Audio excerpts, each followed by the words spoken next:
La colonisation n'a pas commencé par une invasion. En fait, elle a commencé par des accords signés entre Africains et Européens contre d'autres pays d'Afrique. Et en 1884, les grandes puissances européennes se sont réunies à Berlin. Il y avait la France, il y avait l'Angleterre, l'Allemagne, le Portugal, la Belgique. Et l'objectif, c'était de se partager l'Afrique sans se faire la guerre entre eux.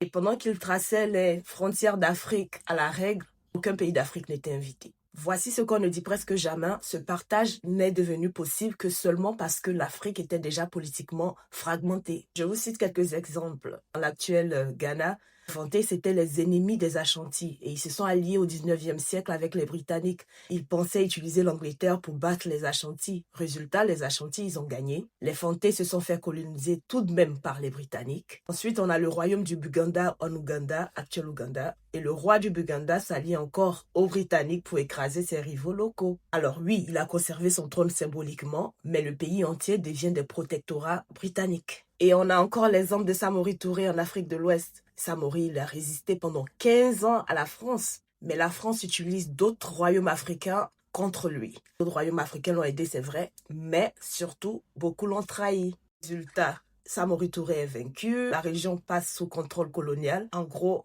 même les plus grands résistants ont été isolés par la division. Pourquoi est-ce que l'Afrique n'était pas unie? Chacun défendait son territoire et pas le continent. Pendant que l'Europe pensait au continent, l'Afrique pensait plutôt au royaume. L'Europe a organisé la domination, mais la division africaine l'a rendue possible.